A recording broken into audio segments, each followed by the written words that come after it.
Bombo Weather Update. Nakalabas na ng Philippine Area of Responsibility ang Bagyong Tino na nanalasa sa malaking bahagi ng ating bansa. Huling namataan ang sentro ng naturang sama ng panahon sa layong 265 kilometro sa hilagang kanluran ng Pag-asa Island dyan sa Kalayaan sa May Palawan.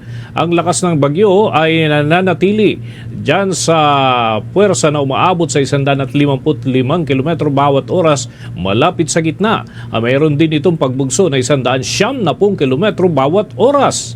Ang galaw at pagkilos ng naturan sama ng panahon ay pakanluran, hilagang kanluran o palayo sa ating bansa. Yan ay sa bilis na 35 kilometro bawat oras. Sa ngayon, kahit nakalabas na ng Philippine Area of Responsibility ang naturan sama ng panahon, umiiral pa rin ang Tropical Cyclone Wind Signal number 1 dyan sa bahagi ng Kalayaan Island. Samantala, maliban nga sa Typhoon Tino na nanalasa sa malaking parte ng ating bansa, bukod nga dito ay binabantayan na rin ng mga eksperto ang papalapit na tropical cyclone sa silangan ng ating bansa. Ito ay may international name na Pongwong at huling namataan sa layo na 1,735 kilometro sa hilagang silangan ng Mindanao. Ang taglay na lakas ng hangin ng naturan sama ng panahon ay 65 kilometro bawat oras.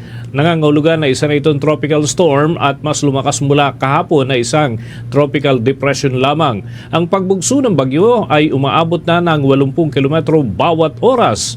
Kumikilos ito ng hilagang kanlurang direksyon sa bilis na 20 kilometro bawat oras. Inaasahan na sa weekend ay unti-unti na ho itong makakaapekto sa ating bansa at sa Lunes ang posibleng pagtama sa ilang bahagi ng ating bansa.